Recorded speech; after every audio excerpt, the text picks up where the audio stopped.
ఆ మొక్క పెరిగి పండ్లు పండిన తర్వాత ఆ మొక్క నాటిన వాళ్ళు తింటారో తినో తెలియదు, కానీ ఆ చెట్టు నీడలో చాలా మంది ఉంటారు.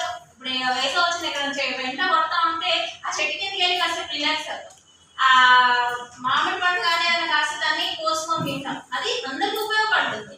కానీ ఆ చెట్టు పెట్టే వాళ్ళకు ఉపయోగపడ్డదా లేదా అని అంటున్నా, ఆ చెట్టు నాకు ఉపయోగపడుతుంది అనే ఆలోచన కాకుండా నేను నలుగురికి ఉపయోగపడాలి అన్న ఒక చెట్టు పెట్టిన గొప్ప వ్యక్తులు ఎవరైతే ఉన్నారో అది మన డాక్టర్.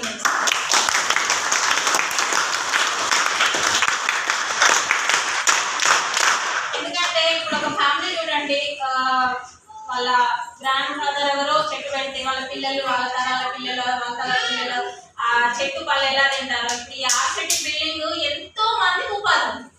దాదాపు ఇది స్టార్ట్ అయిన దగ్గర నుంచే దాదాపు ఒక 10 బ్యాచ్ల పైనే జరగవచ్చు. అందులో ఇప్పుడు చాలా మంది ఆ అమ్మాయి వచ్చింది, నాకు ఆర్సిటీ నాకు వెనకాల ఉంది, నేను ఈరోజు చేయగలుగుతున్నాను, నలుగురిలో మాట్లాడలేకపోయాను, ఈరోజు నేను నలుగురిలో మాట్లాడగలను.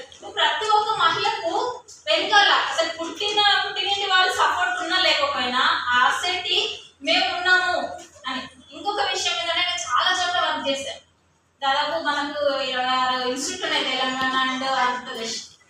ప్రతి డైరెక్టర్ ఏం చేశారు, ప్రతి ఇన్స్టిట్యూట్లో వెళ్ళాను.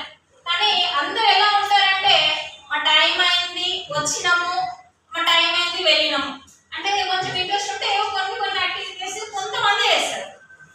కానీ ఇక్కడ స్పెషల్గా పిలిచి మరి గ్రూప్లలో అనౌన్స్ వస్తూనే ఉంటారు, ఈరోజు లోన్స్ ఇస్తున్నారు రండి, ఈరోజు ఇవి జరుగుతున్నాయి, మిషన్స్ ఇస్తున్నారు, ఈ అప్లికేషన్ పెట్టుకోండి, ఆ అప్లికేషన్, ఇలా వేరే ఇన్స్టిట్యూట్లో గ్రూప్లలో కూడా ఉంటారు కదా, ఎక్కడి నుండి కూడా రా.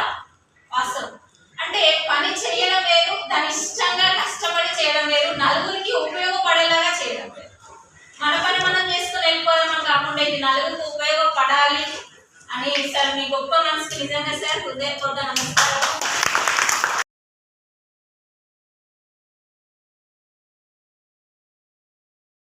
మనకు